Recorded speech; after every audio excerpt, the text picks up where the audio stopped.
What's going on? What's going on? What's going on? You already know what time it is. You're in the building in the birdcage. For those that are joining us tonight, we got a special treat for you. We've got a Harlan, we've got a Harlan legend, Cumberland High School legend, better yet, Kentucky High School Hall of Famer, and is a Kentucky Wildcat legend as well. We're bringing to you tonight Mr. Freddie Maggard. But before we get this thing started, go ahead and hit that like and that subscribe button for us so we can continue to keep bringing you the great content and the great guests that we have, because we definitely are ready to continue to do this for you guys. But until you guys click those buttons, we can't keep bringing you these folks. So while you're doing that, sit back, relax. We're going to go ahead and get this thing started. On the Perch with Mr. Freddie Maggard starts now.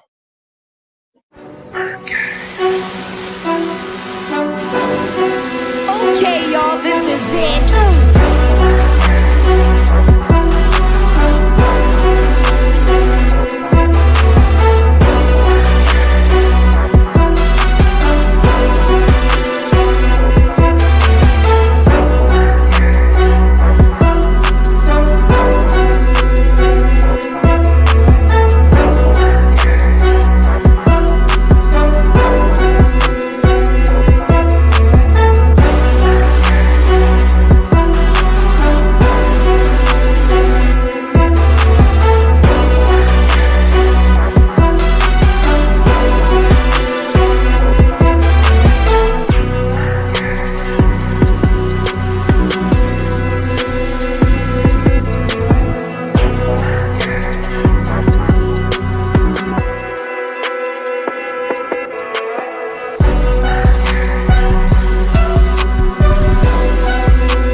Hey, I'm back.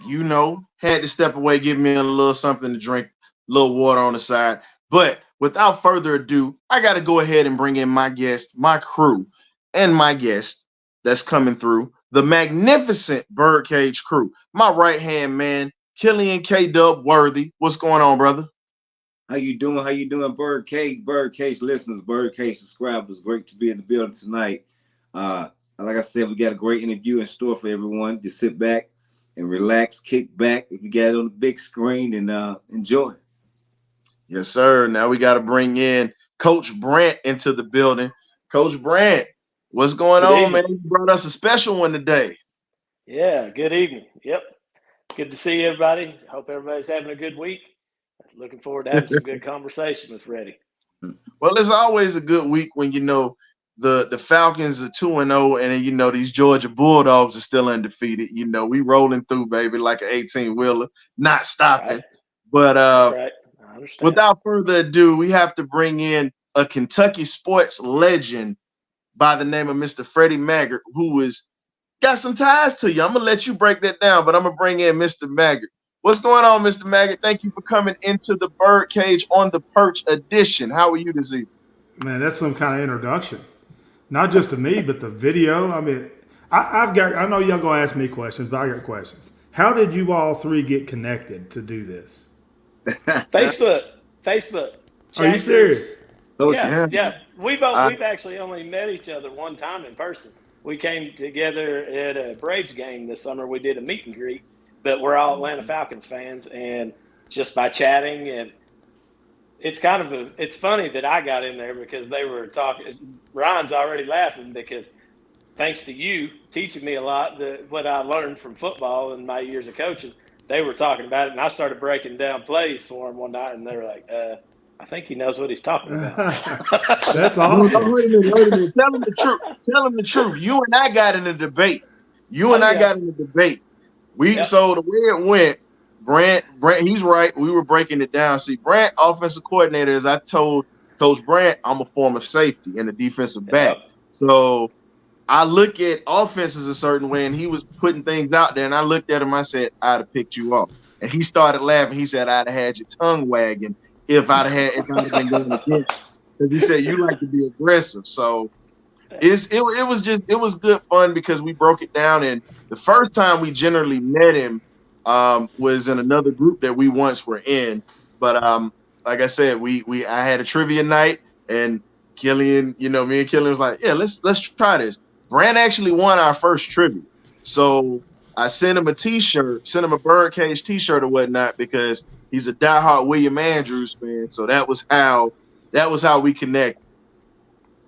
That's awesome. My intellectual property attorney lives in Atlanta, and I met him through the same type of deal. He's a big UK fan.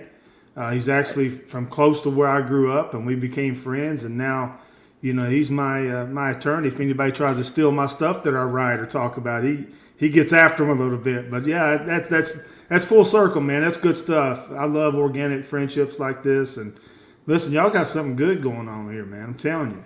I always tell them God. Thank you. Man. I feel like God got something to do with this. I love this, man. I mean, seriously, I can't even tell you how many podcasts I'm on. And we got on, we work for On3. KSR is the biggest, we just came out, the #1 college sports site in America. We've been there for years, and I'm not saying that to brag. I'm saying that to humbly thank those that listen to us. I really appreciate it. But, we have a heavy podcast menu. But, man, I really think y'all were onto something like that right here. I really like this so far. Yeah, man. Thank you. Well, everybody brings something different to the table. We just bounce off each other. We feed off each other, and we all have the same goal, just like KSR does. We all have a passion for our team that we like pulling for, and we just like talking about it. Yeah. Well, there's a Kentucky player that's an all-time great Atlanta Falcon, Jeff Van Note. Yeah. Yes, I know. Yeah. We were getting ready to talk about him, Yeah. He wasn't always, and most people don't even know that he wasn't always a center. A lot of folks don't realize that he was a defensive lineman first. Yeah. Mm-hmm. Yep. He played defensive line at Kentucky. Exactly. Yep. Yeah. Now, he wasn't going to take the legendary Claude Humphrey spot. So they had to find a spot. Let me tell you. Hold on. I support HBCUs on this show. I do too. It's a non-merit product. Yeah. We got Kentucky State just right up the road, so I'm right there with you. I'll take it to a different level. What you got? Who's the best center to ever play in the NFL? Arguably. I know who you're going to say, because I know the answer to this. Okay. You're going to say Dermontti Dawson, your teammate, that's a Hall of Famer. Yeah. You were going to say that. I was actually going to come with Dwight Stevenson. Well, arguably, right? Dermontti Dawson played guard at Kentucky. Ooh. So I actually had that on my pinned tweet for years, play guard. Because I come out with lists, all-time, center. My guy Luke Fortner right now with the Jaguars is argument to be one of the best ever. And he's like a son to me. I mean, he and I are really close. But Dermontti actually played guard. He wasn't playing football in high school. I think as a sophomore. The head coach, he was a track All-American too. The head coach saw him in the hallways and was like, "Hey man, you ever think about coming out for football?" The rest is history, man. Dermontti played guard at Kentucky. Originally played fullback, then played guard. Wow. Then went to the Steelers, and he's in the NFL Hall of Fame. So, and one of the nicest guys you can ever meet is Dermontti. Well, we would appreciate it if you might dangle a carrot and get him to come on sometime. Oh, he'd do it. I mean, I'm telling you, he is so nice it hurts your feelings. You all met people like that are just, like Pookie Jones, quarterback after me. Pookie's like arguably the nicest dude to ever draw breath. Played at Duke of Tillman, correct? Yeah, he played Western Kentucky, and then Dermontti's like that. So it's really good, that I know some players that are all timers, and they're the all time guys. Josh Allen with Jacksonville, same way. Mike Edwards with the Chiefs, same way. I mean, I could go on and on. A lot of really good guys that I'm happy to see their success on Sunday. Bud Dupree with you all, right? So, yeah. We love Bud He had a up big here. play the other day, too, for Yeah, us. we love Bud up here. Yeah. Now, you spoke on Kentucky State, so you know I gotta have one HBCU question, y'all. Y'all know how I get down. Now, there was a guy that transferred in, and this was a guy that I wanted this year because I actually told Coach Brand about him. His name is Jai Nunn Liddell, cornerback and safety. He's a bad man. My question is, he transferred around. He's a Georgia kid, but he transferred around, eventually went to Kentucky State. My question is, why didn't Kentucky ever look his way? Good question. Great question. You can go down to Kentucky Wesleyan, which I think, what are they, Division III maybe? Or Yep.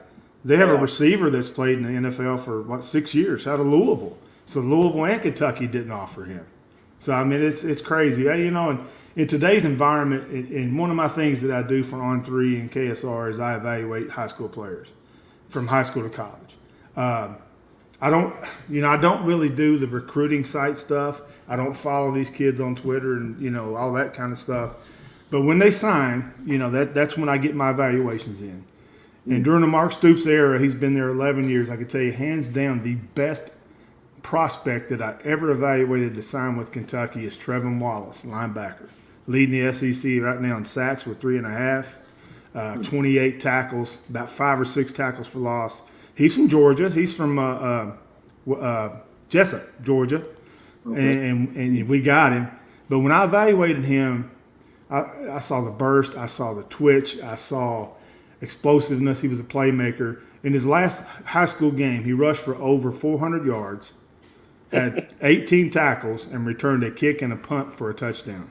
Wow. He also was the state champion long jumper and the state champion weightlifter. I mean, that was a no-brainer. But when I saw him, I mean, sometimes when you see guys on tape, it pops. Like up here, y'all not familiar with me at all. One of my claims to fame as an analyst, I can't remember the year, 16 something. Josh Allen was a 2-star prospect out of Monmouth, New Jersey.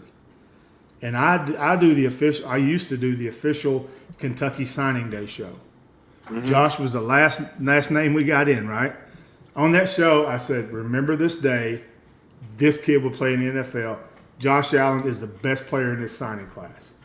And everybody looked at me like I was crazy. He was a 2-star, right? Yeah. His only other offer was Monmouth. Right there. He was defensive player of the year, first-round draft choice. I could just see it in him, man. Now, here's the thing that you just mentioned, Monmouth. One of the great one, and as much it pains me to say it, but I give credit to where credit is due, and I love the guy. And one of the best linebackers to come out of that city was Sam Mills. Yeah. Block. Yeah. And a lot of people don't realize that guy, he came out of nowhere. He played in the USFL and got bounced around. Cleveland didn't sign him, and he made a name for himself. He was another guy.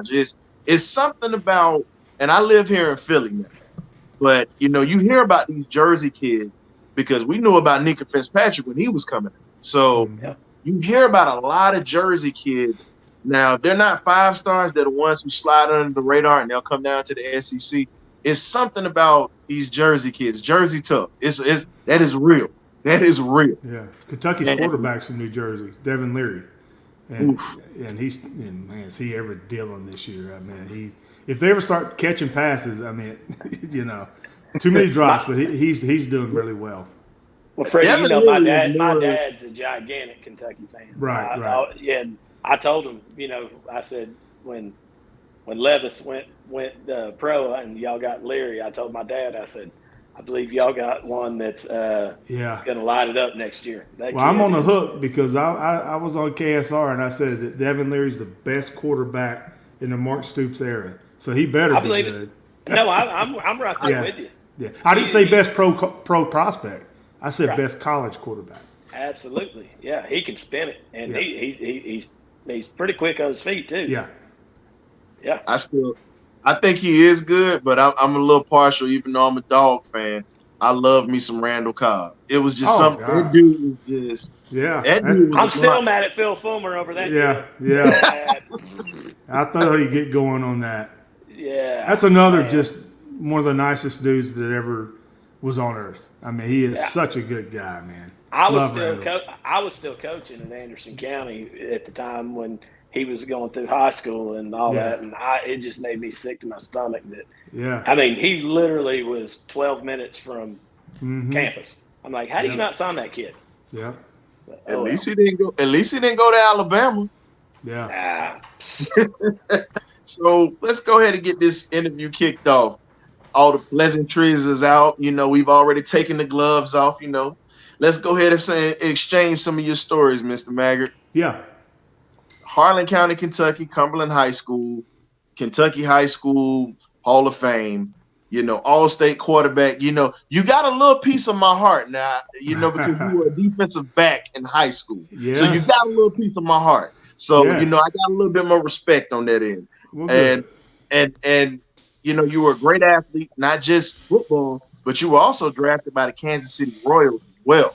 Yeah. And let's get started here because you come from a athletic background with your dad, Yeah. being Yeah. one of the best basketball players in Kentucky back in the day, dropping 70 in the tournament. Yeah. Like, he was good. He was He was good. good. Yeah. What was it like living in the house with an athlete, and how did you feel as if you could push yourself It's a great to question. get to that next level, to be a college star? It's a great question. My dad was a very quiet man. And he didn't really say, okay, you're going to play this sport. I mean, we just got out and started throwing baseball, football, whatever, right? And he always told me just to do two things in high school: represent your community and be a great teammate. That's all he told me. And then he said, and get a ring. If you don't get a ring, then you're not my league. And he'd say it bragging, but like, you better get your ring. But defensive back, I mean, I was first team All-State quarterback and defensive back, which is weird. But I played DB my first year at Kentucky, and I was on special teams. So you find me a diva quarterback today that plays defense and gets changed over, and that's pretty rare. And I'm not saying that to brag. It's just it was a different era, right? I mean, just athletes moving them around. But I just tried to play them all. Basketball. Our point guard was Paul Showtime Gaffney. Spent 15 years with the Harlem Globetrotters. Wait a minute. I remember watching him when I was a kid. That was your point guard? That was my point guard. Our two guard signed with ETSU and was the KHSAA Male Athlete of the Year. And then I was a three. I was a banger. I didn't do, And we had some athletes, man. I always tell people that era in that portion of Harlan County, the Tri-Cities, it was a lot of dudes that just came up at the same time and just loved to play ball. And whatever the sport, we just did it. And it was a lot of fun, and I enjoyed every minute of it. But, I try to tell kids these days, play them all, let the scouts sort them out, right?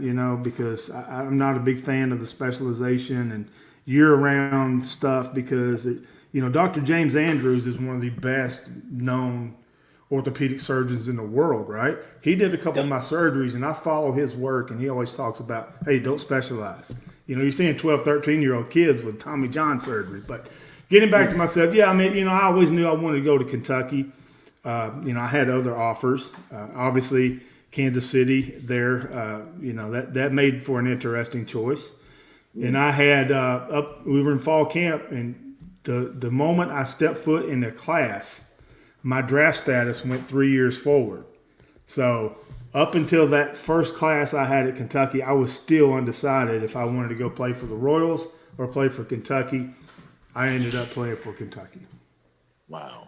So let's talk about when you actually got on campus. Talk about who your big influence was, because I know he's near and dear to your heart at Kentucky. Yeah, Coach. Jerry Coach Claiborne Claiborne. was my guy, Absolutely. man. Yeah. I'll tell you about my visit. I went on my official visit to Kentucky, and then back then, I don't know how they do it now, but on Sunday you had individual meetings with the coach, the head coach, right? So on purpose, I think they scheduled me last. So all these other dudes went. Then I went in with Coach, and he was trying to get me on that old line that coaches always try to sell people on. If you commit, then everybody else is that kind of stuff. That ain't true. But I was like, Coach, I'm waiting on the Major League draft. I love Kentucky, but I'm not ready to commit.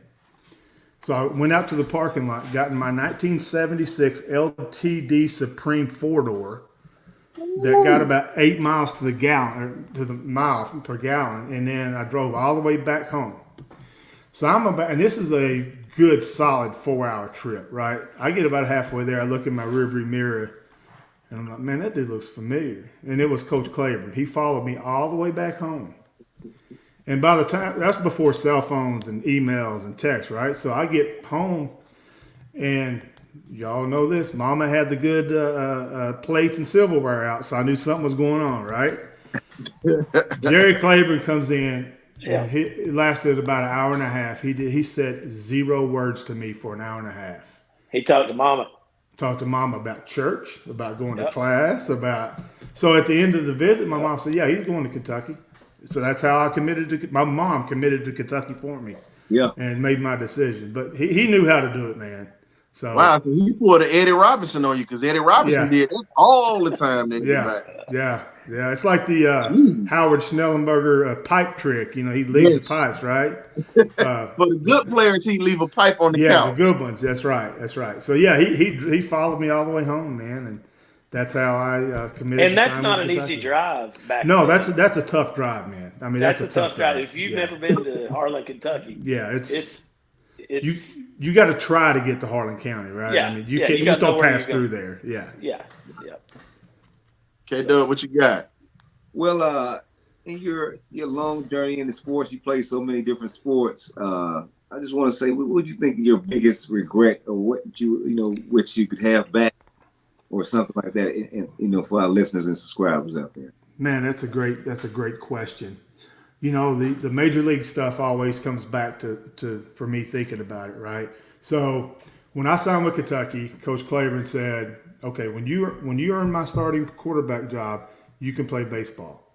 So by the time I earned the starting quarterback job, I had my first shoulder surgery. So that knocked me out of a season. Then I had another shoulder surgery, and that knocked me out of another baseball season. Then it was over. So I wish I would have not demanded, but asked very politely, because Coach Claiborne was a negotiator, and asked if I could have played baseball the entire time. And who knows what would have happened. But I have 0 regrets, man. No regrets. God put me in this position, and I'm just blessed to be, it's a tough couple of days for my age. I lost my tight end yesterday. I saw that. Rodney Jackson. He's all SEC guy, second team. JUCO, Northeast Oklahoma, back when they were winning national championships. I don't know if y'all heard of them. But he just passed away yesterday. So, I mean, I wouldn't trade not playing Major League Baseball in order to have a friendship with Rodney, and God rest his soul. I'm sorry to hear that, Freddie. Yeah. He probably played with Alfred Jones. He did. Because Alfred come from Oak Ridge, from my high school. Yeah, he played. Went to Northeastern Oklahoma, and then wound up with you at Kentucky for a brief stint until. Yeah, I'll let you tell that story. We actually had 5 guys from that junior college. Alfred Rawls, Charlie Darrington, Bobby Henderson, Rodney Jackson, and Alfred Jones. So off that national championship team, all of them ended up playing a lot. Yeah, and Neo, as they call it, Northeast Oklahoma. Yeah, I'm very familiar with the JUCO. I actually, my coach was trying to help me get out there at one point when I was playing, and then buddy of mine played at Butler.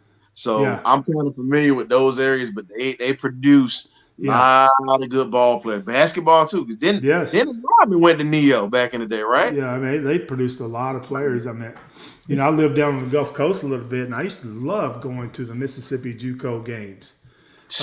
Unfortunately, junior colleges have kind of lost their importance because of prep schools and all the other stuff going on. But man, I love playing with JUCO players. Okay. Talk about Alfred Jones for a little bit. That's my guy, man. Okay. Sweet J. He has Sweet J tattooed on it, and You know, Yep. some nicknames come naturally, and some dudes tell you what their nickname is, and you got to call them that. That's what he did. I never called him Sweet J once in my life. I called him Slow J because every time I threw in the ball, he got walked down. He could jump though. He could jump. Yeah, that's right. He was so. I'm 50, so Alfred was probably 6 or 7 years older than I Yeah. was, and Yeah. he was kind of one of my idols watching him play. Because I mean, from Yeah. the time he was in 7th grade, he was playing that far above the rim in basketball. Love the guy. And Yeah. everything. Yeah, Love that dude. He was our go-to fade guy. So I was joking about Slow J, but I really like yeah. him a lot. Yeah. And so here's the other thing I got for you. Now, you were talking about that. What was it like for you once you got to the SEC and once you got your chance to play? And we Yeah. tell people it's different levels to college ball. Oh, Now, yeah. at that time when you were playing in the SEC, you know, ACC was coming.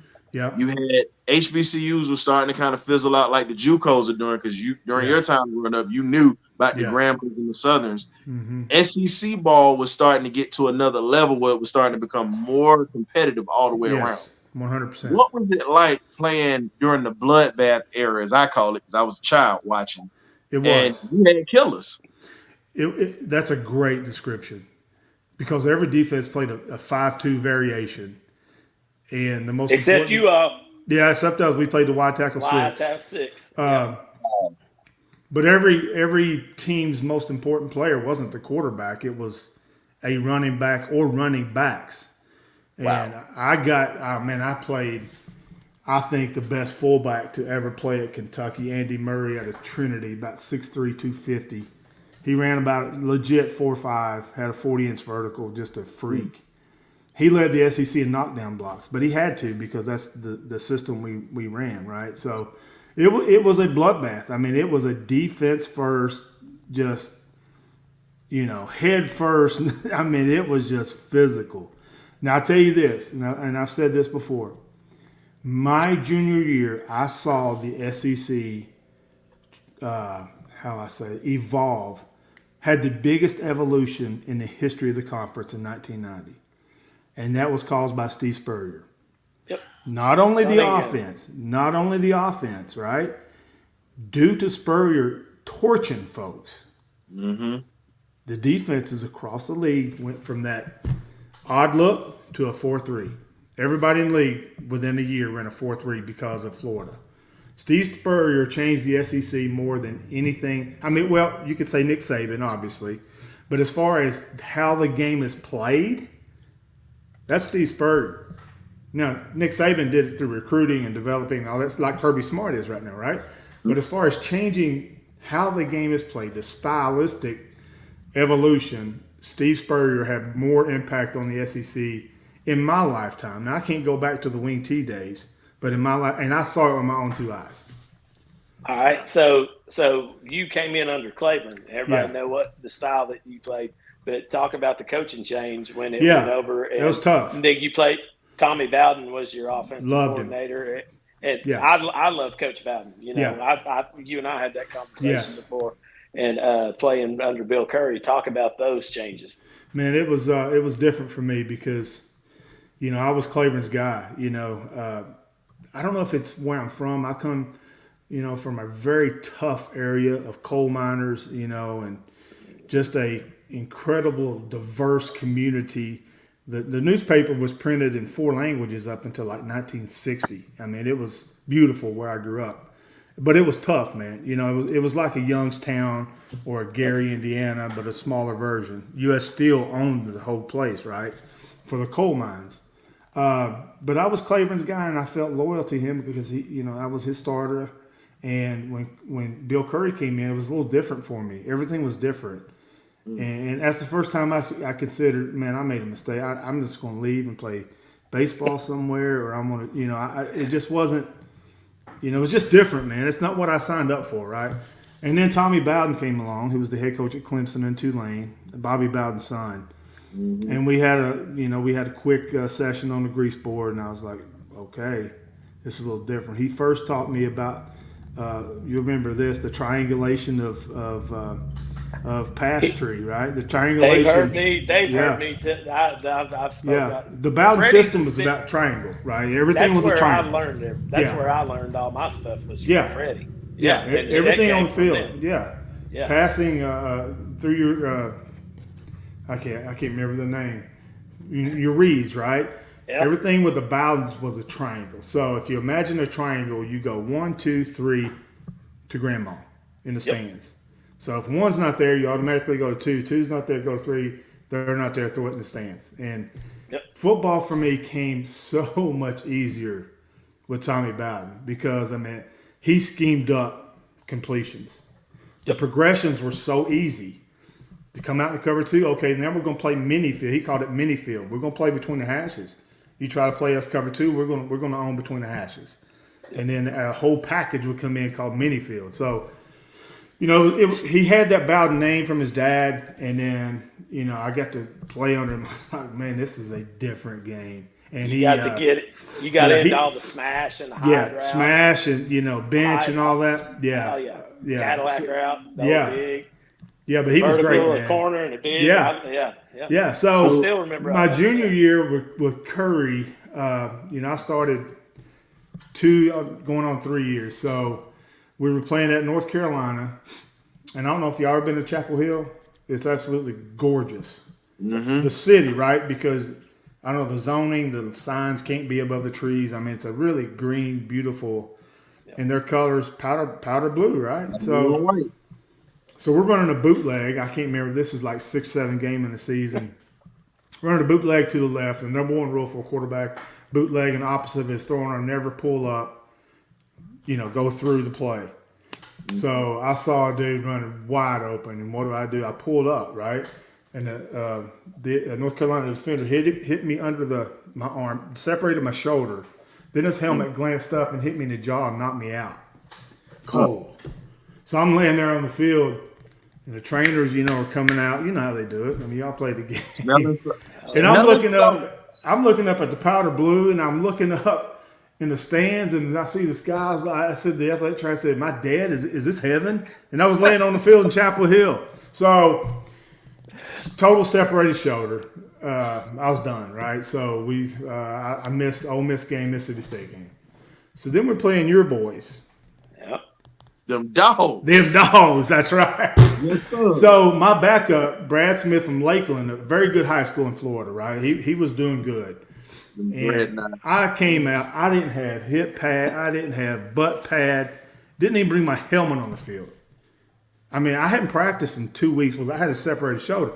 So Brad goes down, and it's a close game. And Coach Curry comes over and said, "Can you go?" I was like, "Give me the ball, man." I mean, just simple as that. So I had to borrow somebody's helmet, go out, 2-minute drive. We beat Georgia. Look, I knew he was going to throw. And that was so cool, man. You know I was going to go there, right? Oh, yeah. I got to set it up. I got to put it on.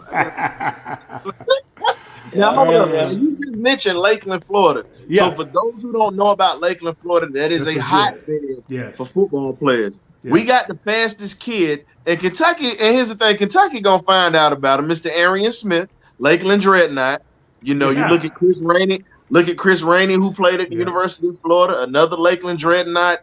It's like, and we laugh about it because it's a win if any of us can steal, any SEC school can steal players out of Lakeland because that is a stomp down University of Florida school and Florida State. Those are the only 2 schools that get guys out of there. Yeah. But for us, for you guys to get a Lakeland guy that early, and you were in their backyard. Yeah, that's Florida's backyard. Yeah, that's huge. Yeah, and now my buddy's name was Brad Smith. Loved him. Was my backup, and I honest to God, I didn't want him to get hurt, man. I mean, we were legit friends. I mean, I was hurt for him, and he came back and played a little bit the next year, but not really. He was pretty much, he had a knee injury. He was done, but great guy, great player from Lakeland. Beat them, and then we were playing Florida the next week. Trace Armstrong. Y'all ever heard of him? Oh, yes. Yeah. Played for the Bears for many years. So we're running the freeze play. So freeze play is, for those in your audience, I'm up there as a quarterback, and I'm barking stuff, right, trying to get the defense to jump. When the defense jumps, the center snaps me the ball, I take a knee 5 yards for the good guys. So I'm under center saying crazy stuff, making stuff up. And then Florida jumps, center snaps me the ball, and I'm on my knee, and Trace Armstrong's got an 8-yard head start, and he hits me full goal right in my separated shoulder because he knew it was separated, right? So I'm on the field. I mean, I'm done. So I came back and started the Tennessee game, played really well up until like the mid-third quarter, and I threw a fade route. And when I threw it, it was windy, and I threw it against the hash. And when I threw it, my shoulder just kept going, and that was the last play I ever played in college. So it all started in North Carolina when I thought I was dead. Then we beat Georgia, then Trace Armstrong, and then your Vols took me out for life. So there you go. Hey, when he coached me my senior year, the 1 year that Freddie coached me, don't let him fool you. He could still break your fingers because he could pop you. I've heard him. I've heard him hitting people in practice. So yeah, it was no joke. And folks don't realize that if they see the picture in the back, you were a big boy. So it's not like you were a small, frail quarterback. No, I never slid. I never went out of bounds once. I played at about 6'4", 245. Yeah. And I played, like I said, I played outside linebacker. I played safety at UK, special teams. I was a linebacker playing quarterback, and I had that mentality. But take this full circle. So when Trace Armstrong hits me, flags go everywhere, right? And Tommy Bowden's like, you don't move unless God tells you to move, right? You stay in your stance. So Trace hits me. Then Rodney Jackson, who my friend that just passed away, gets up from his tight end position, just starts going at him, and just all heck just breaks loose all over the field. Loved it. I actually got into it a little bit with separate. You know, I was trying to hit him with a nub. That was expected back then. If you didn't do it, if you didn't, chicken wing. You were actually taught to hunt the pile back then. It was a whole different era. Well, there was bad blood. We got in 3 or 4 bench clearing brawls against Florida, and if you didn't go out there, don't go in the locker room. Yep. Oh yeah. I mean, if you didn't join your teammates, you're going to have a hard afternoon in that locker room. I mean, them seniors didn't play, man. And coach, but that's how. I mean, I'm calling you. You were a coach, so I can say that too. But Freddie, but that's how it's supposed to be. Yeah. And my thing is, especially, I might not like quarterbacks. I make the joke about it because I was a defender. But you touch my quarterback, it's an unwritten rule. Yeah. I'm coming off the bench and yelling. Now, with me being a defender, like you said, you didn't run. See, I would have enjoyed the challenge of that because I played at Sandalwood High School. We got to play against Tim Tebow in the spring game and everything. Yeah. We ripped him up. Yeah. See, and at Nice, they had smaller guys. That was the thing. Now, when he got to Florida, now everybody hates Florida. Yeah. That's one thing I can say on this panel. Everybody hate the Gators. 100%. Now, I can tell you, it's something about them boys that's in games where they just dirty all the way around. They just dirty. Well, and it don't matter where they're. It's not just the players, man. The fans they had to change the rule in the SEC because of Florida fans, because their fans were right behind the bench, and they had all kinds of problems. So I'm coming on. I don't know where I'm remembering this stuff. My memory's awful these days, but I can remember, 30 years ago. I can't remember what I had for breakfast, but I can remember 30 years ago. So I'm coming off the field, and I'm playing my best game ever at Florida. I mean, just Dylan. And they had this running back, was pretty good, named Emmitt Smith.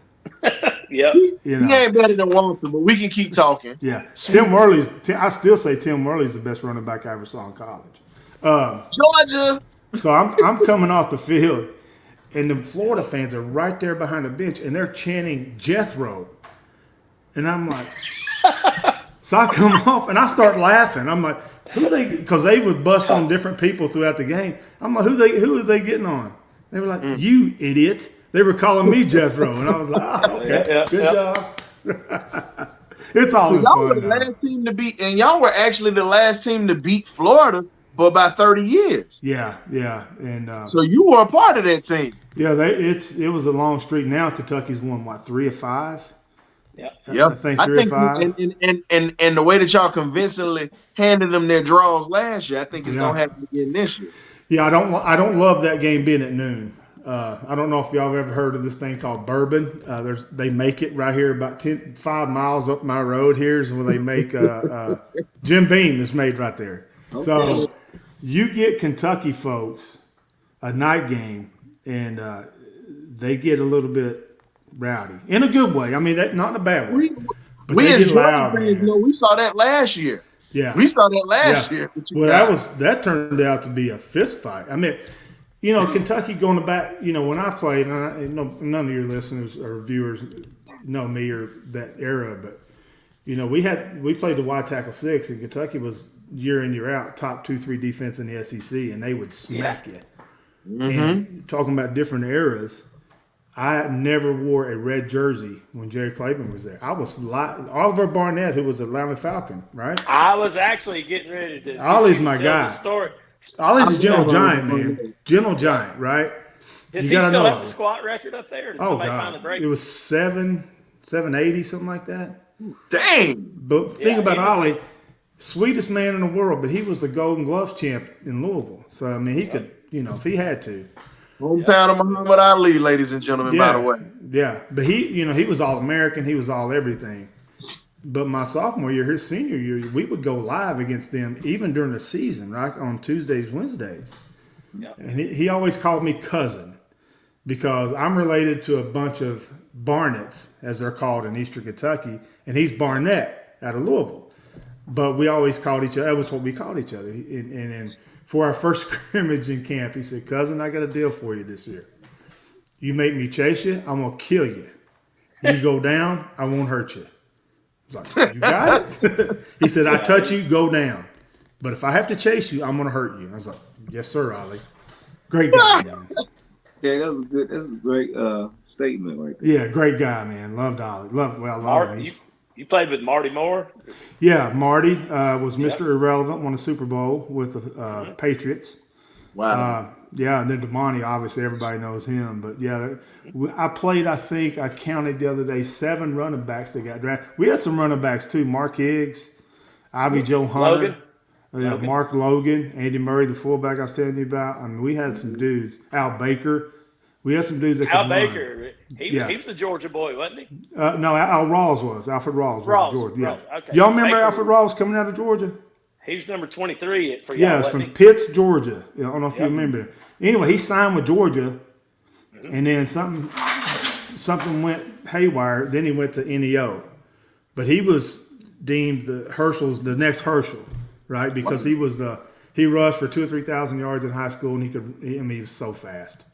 Okay. And yeah, I mean, he was so fast. I actually, one of our conditioning tests, we had to run a 400 relay, and Alfred ran track at NEO, ran track at Georgia, a legit 4.4 guy, 4.3 highs, and then me, right? So the relay, I'm on a team, he's on a team, and I look over, and the final leg is going to be me versus Alfred Ross. He only beat me, though. I mean, seriously, it was close. He maybe 200-300 yards is about as much as he beat me. So, I gave him a good shot. He only beat me by 3 football fields. So here's a question for you. Yeah. Now, you mentioned Louisville, Kentucky. And, we tied a little Falcon in here with it. Yeah. Now, our quarterback is from Louisville. It's something in the water. Now, you said Oliver was humble. It's something in the water in Louisville because Muhammad Ali was a trash talker.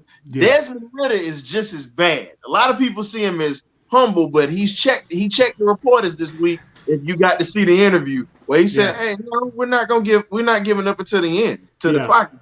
I love that kid. Yeah, I love him too. What stood out to me was when he talked trash to the fans that booed him at first. He turned around and let them know who he was. Now, you got to watch him coming up from there to Cincinnati. I had a friend of mine who played C.J. Cobb, played for Brian Kelly, offensive lineman. What is it about those guys that come out of that Louisville area when it comes to football? Because Frank Minifield was another one who came out there was a monster. There's been a lot of players coming to Louisville. Kentucky's got J.J. Weaver, the outside linebacker. He's going to be a pro. I mean, there's some pros that come out of Louisville. Isaiah Cummings. I mean, there's a bunch of dudes throughout the years. But there's two big schools in Louisville, St. Xavier, and Trinity. And they hate each other. Two private schools, all boys in Louisville. And they always normally, not lately, they've been a little down. But St. X won last year. But they play each other for the biggest qualification championship. And that whole city, Louisville male. That used to be real big. You had the Braun brothers at Trinity, Michael Bush at Louisville male. I mean, there's Frank Ellis was a tight end out of Mel, went to Ohio State, my age. I mean, we had, 5, 6, 7 signees out of the Ville. So a lot of the good football. Now they have a thing called the Toy Bowl, right? And it's the little guys. But the championship game, they play at Trinity or St. X, and it's on the radio, it's on TV. They make a huge deal out of it. So they do a great job from the little ones on up. And I think that's got a lot to do with so many prospects coming out of there. And they're dogs, man. They're Lexington has one, Frederick Douglass, really good. But Louisville, you got a bunch of good teams. Where did Anthony Thompson from Indiana come from? Anthony Thompson, I don't know, but the receiver was from Fort Knox. Yeah. Now, Fort Knox used to produce a bunch of players. Fort Thomas Islands, too. Yeah. I couldn't remember if Thompson was a Kentucky boy or not. He was a heck of a running back. Yeah. You look at the high school all-time wins. I think Valdosta's first, right, if I'm not mistaken? Yep. And then number 2, maybe either Louisville Male or Fort Thomas Highlands or Mayfield. There's 3 Kentucky teams in the top 5. Mm-hmm. Mayfield, Kentucky. Now, I this is totally off subject, but I went to a game last Friday. Never seen anything like it in my life. Corbin High School in southern Kentucky is like Green Bay. It's a true community event. They just put $11 million into their stadium. And their first game was last Friday. Corbin's number 1, 2 in the state, right? Frederick Douglass at Lexington, 3, 4 in the state. They meet up. I get there 90 minutes before kickoff. There's 8,000 people in the stands. Not a seat. A seat. Yeah. And they was some dudes on that field. Kentucky got the 2 twins, Gerard and Jacob, 4-star guys, flipped from Michigan to Kentucky after the game, play at Corbin. UK offered a sophomore tight end. I really like Eli Petrosky, 6'4", 210, just a sophomore. And then Frederick Douglass has a lineman going to Arkansas, another lineman going to Purdue, a DB going to Michigan, another DB going to Northwestern. I mean, there were some dudes on that field. Kentucky's not like Georgia. I lived in Georgia 2 or 3 different places, right? You go to a Georgia high school football game, you're going to see 9, 10, 11, 12, sometimes 15 Division I players, right? That's common for your upper level.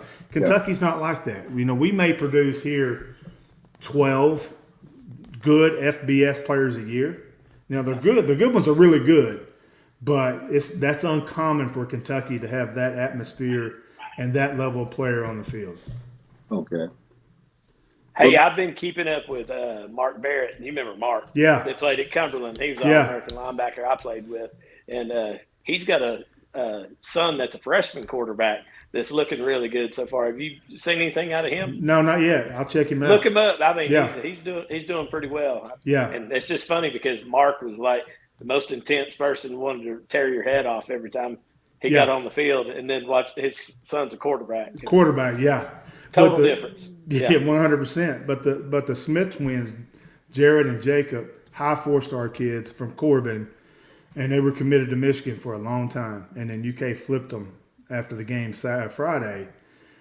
Gerard is a defensive lineman. He's a 5 technique. He's 6'4" plus, about 270 right now. He'll play year 1. His brother Jacob, I'm not comparing him to Josh Allen, but when I saw him, he had year 2 at UK Josh Allen lower body already. 6'4.5", 6'5", 250, edge guy, can fly and twitch and burst and And Killian, those two dudes. So, Killian, what you got for Mr. Maggard? Yeah. Let's talk about his time at the Kentucky National Guard. Yeah, Research. I just said I would like to see what our listeners think about that. yeah, yeah, man. I coached college football 1 year while my medical stuff got cleared up with the Army. Then I was in the Army for years, and then full time with the National Guard. Then my last 8 years, I was in a coat and tie. I did a bunch of the business side, right? So even in the Department of Defense, you have the business side of stuff. Worked in Frankfurt, D.C., stationed in Georgia at Columbus. Loved that area. Okay. And then Hinesville down near Savannah. Really loved that area. But I loved it, man. I wanted to go to the academy a little bit, growing up, but man, my ACT, I had the 4.0, but I made a 7 on math. So I was out, right? And, it's something I always felt like I needed to do. My whole family, veterans. So it was just, family tradition. And it was a great career. I mean, I'm on my second career and I'm not that old. So, it's pretty fun.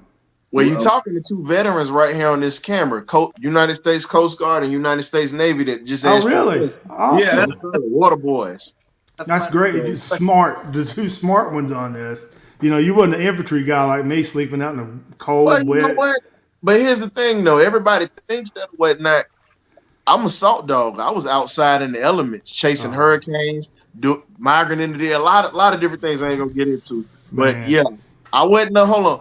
I wasn't one of the soft coasties. I was actually in the elements on the water. So Listen, yeah, I get seasick in a bathtub. I ain't no way you get me on one of them boats going up and down like no. it's okay. Well, you No. know what? You had a look that made you sick as a quarterback taking those shots back in the day. Yeah, that's true. That's true. I'm doing all right, man. The injuries once you get to my age, I'm 54, man. They start to add up, and you feel it. You feel it a little bit. I've had knees, shoulders, 2 wrist surgeries. I broke the same bone in my wrist 7 times, so I must have been doing something wrong. But yeah, it was tough, man. It's good. I wouldn't trade it for anything.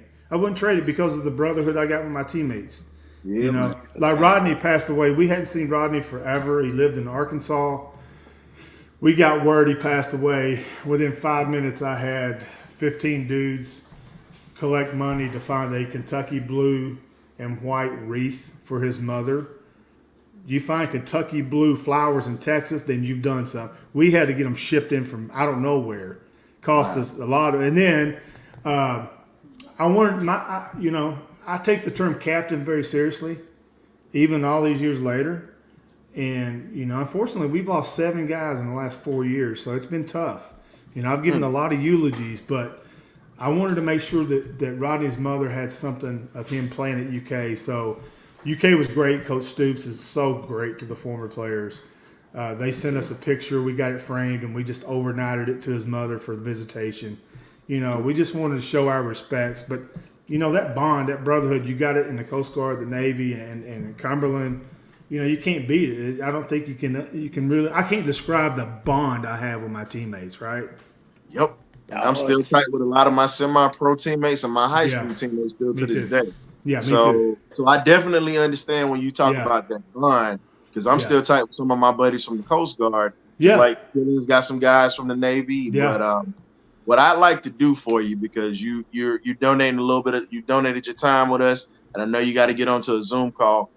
You give me some pictures of your fellow teammate, the same way that poster is put together behind you as you saw that I sent to you. I'll put something together for him. And I'll make sure you're going to make me cry, man. I'm telling you, it's been, I lost my 2 college roommates back to back, 2 defensive tackles, man. That was tough. Quarterback living with defensive tackle, that tells you my mentality. But man, Rodney's has hit me different. I don't know why. It's just, it has been, I grieved all of them, right? But Rodney, man, he's just different. We were, I was from Eastern Kentucky. He was from Tyler, Texas. On Thursday nights, we would go on top of the UK parking garage, and he wears cowboy hat, and we would play music, sit there and talk, and just look at the stadium for about an hour. All right, this is what we got to do. Option route. cover 2. I want stuff like that, and just talk about life. But that's tough, man. When you lose teammates like that, and he was a good one. And we don't have very many All SEC tight ends. He's one of the few we've had here at Kentucky. We had Jacob Tammy play for the Falcons for a little while. Yeah. In the Super Bowl run. Yeah. The one thing I always hear from dudes that play in Atlanta is how much they love the traffic there. Yeah. Oh, yeah. That's a staple of the city. Listen, I will drive to Maine, take a boat all the way around to Florida instead of drive through Atlanta. Yeah. I don't blame you.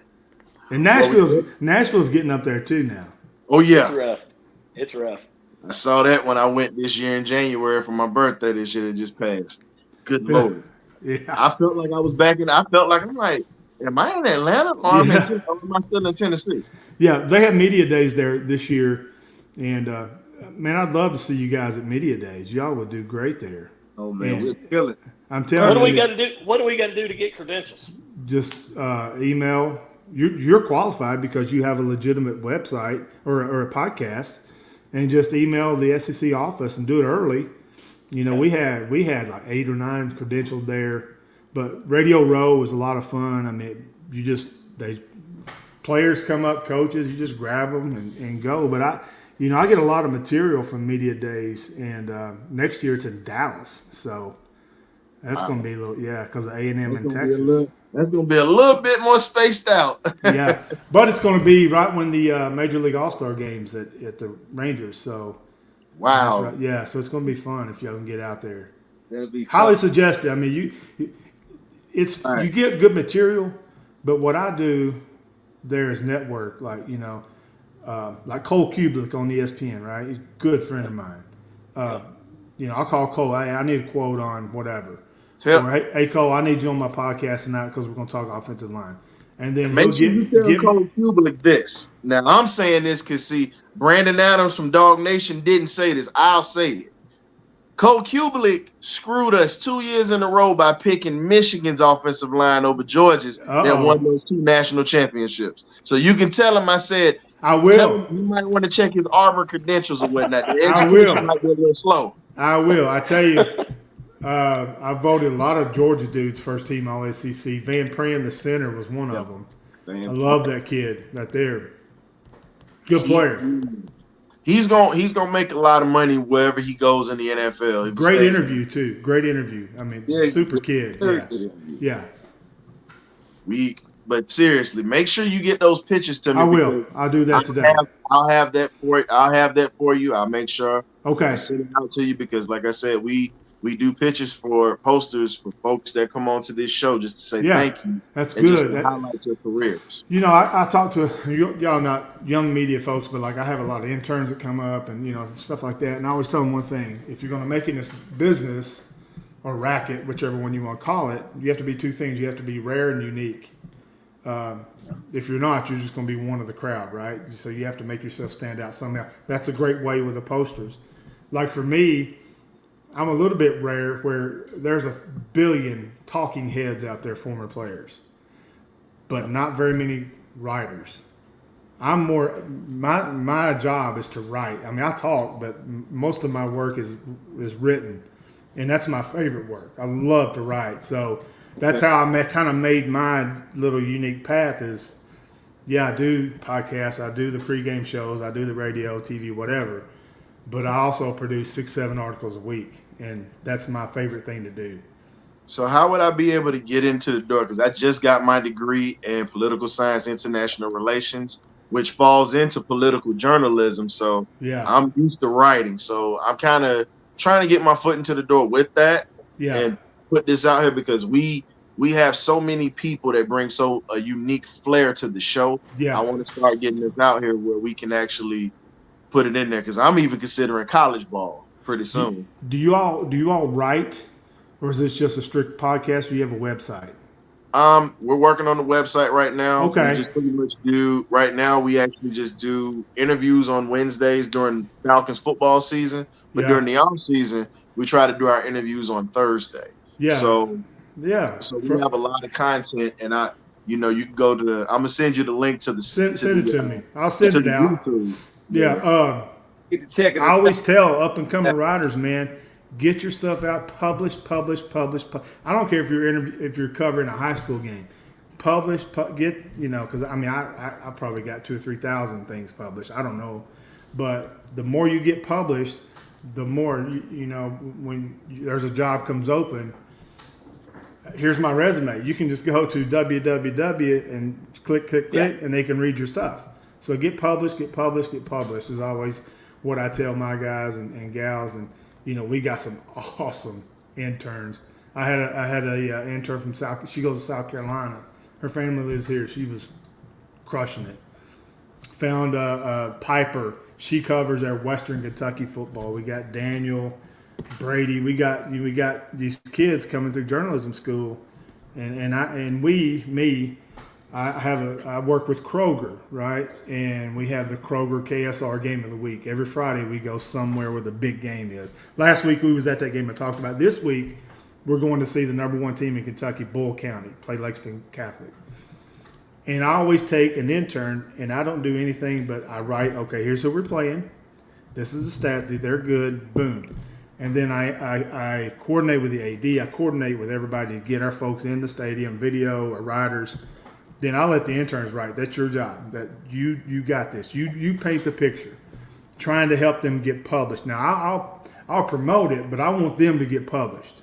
Right. And I mean they work hard, and you develop your own style. Like my style, I don't do the beat, right? I'm not a beat writer.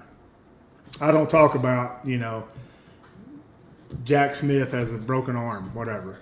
I'm more of a columnist. My opinion is what I write, I write just like I talk. So It's not fancy words, but a good writer to me is if I read your stuff and I hear your voice telling me a story. Now, when I'm evaluating interns and young people coming up, I want to be able to hear your voice tell me a story through your written words. If you do that, you got a future. Okay. I like that. Definitely. Like I said, we definitely appreciate you coming through, Mr. Maggard. I definitely will be, like I said, I'll be getting those picks from you, but I'm also going to be sending you some stuff too from the journalism side of things. I'll help you any way I can. Trust me. That's. Hey, I have no upward trajectory because I ain't moving from Versailles, Kentucky. I'm not. We On3 owns us now.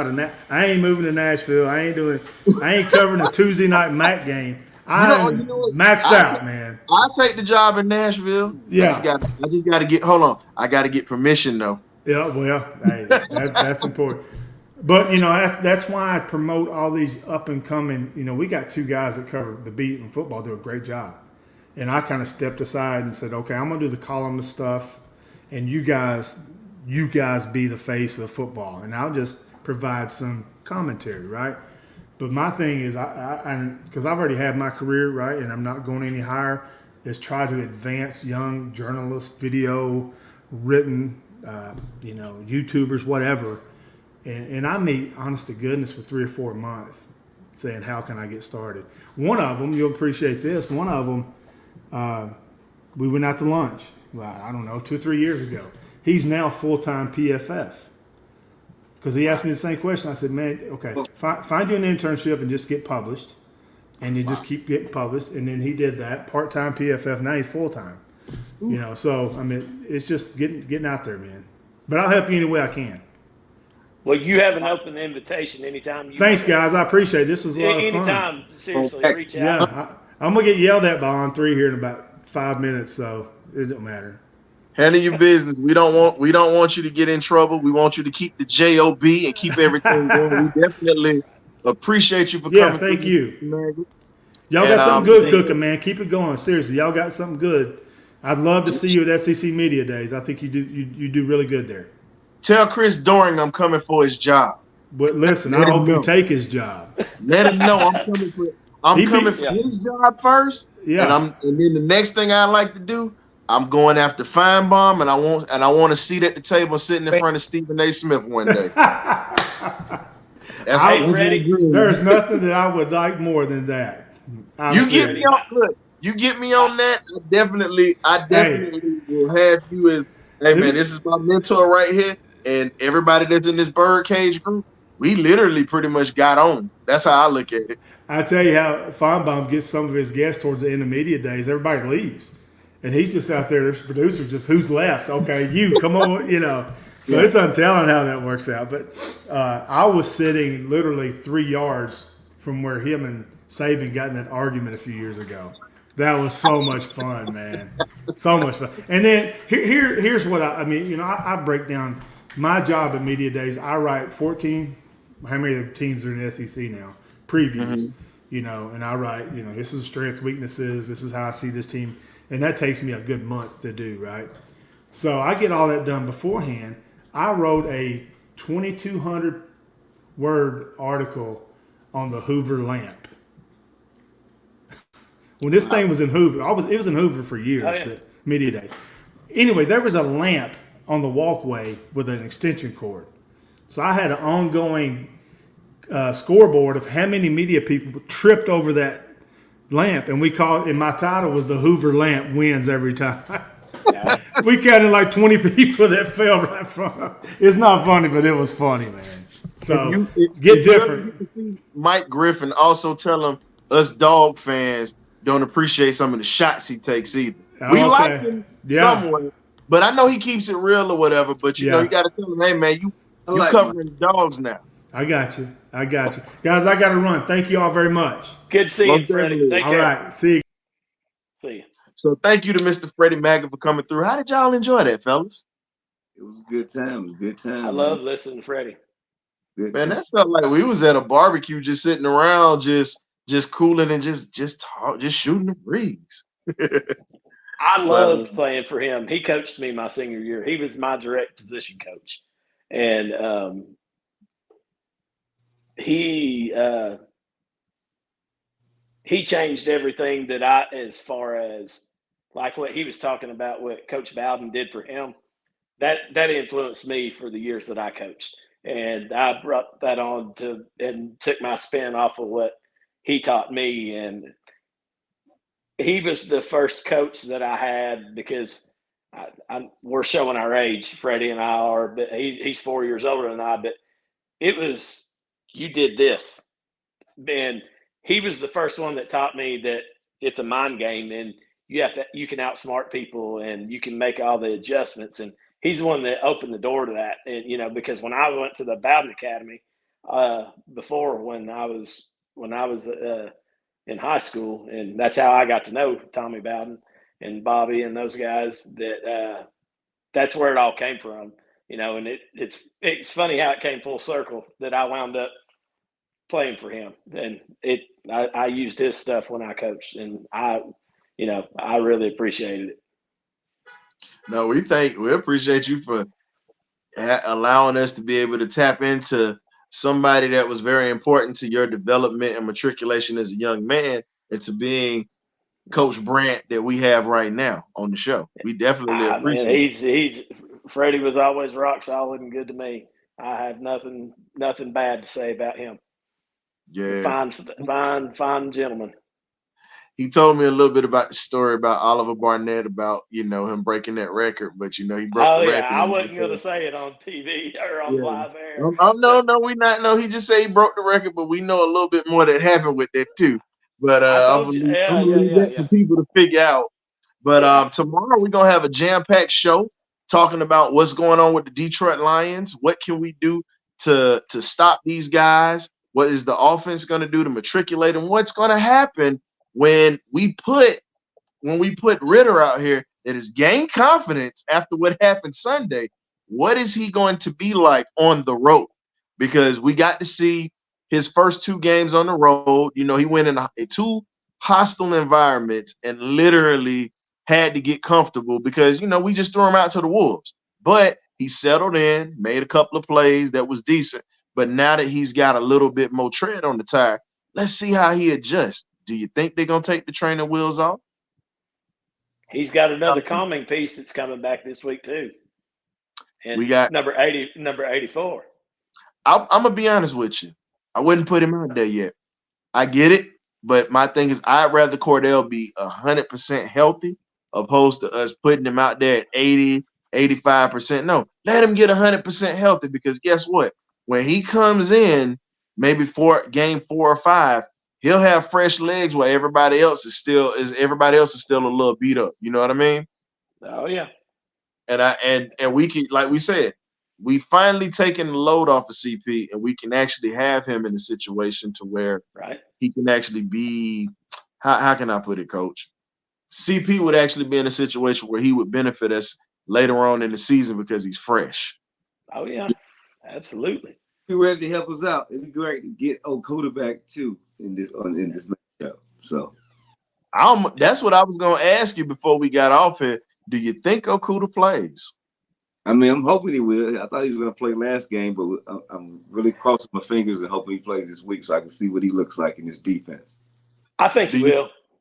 I think he will.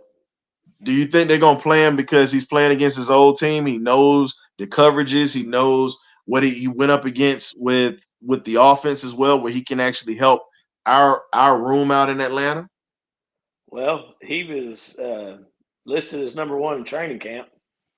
So Jerry Gray's an old KG veteran that's been around and knows how his guys operate, and he might be on a pitch count. Who knows?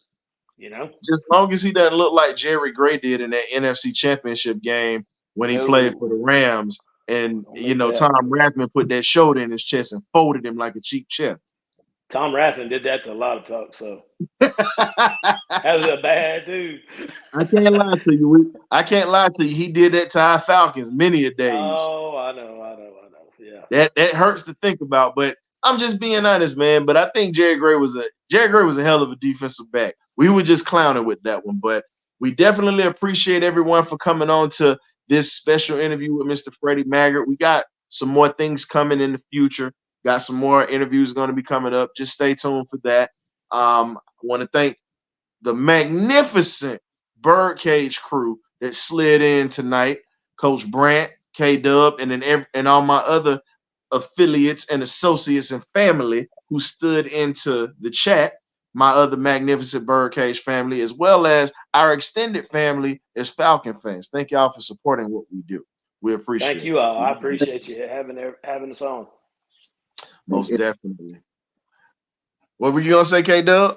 I'm just saying thank everyone for coming in, subscribers, listeners, everyone that tuned in tonight. Thank you all, and see you next tomorrow. Well, it's going to be next tomorrow. We're going to be getting look, your pillow calling you because you said next tomorrow. I heard that. Hey, but it's hump day. It's hump day. We're over the hump. Hey, look at it like this, man. We're a couple of days closer to the Falcons going 3-0, baby. That's how I see it. Let's get it. So we definitely appreciate that Honolulu Blue out this week. Oh yeah. So without further ado, thank y'all for coming on tonight. Want to thank all the viewers for coming in tonight to check out Mr. Freddie Maggard. We're going to be working with him in the near future with some things. Got some other things on tap. Y'all just stay tuned to that.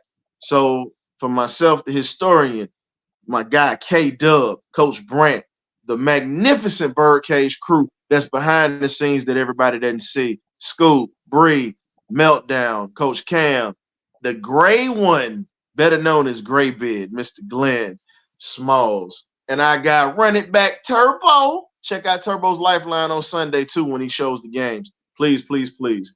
Much love. We thank you guys for coming through. We'll see you guys tomorrow on the BirdCage as we break down the Falcons versus the Lions. Y'all give me my theme music. Ghost.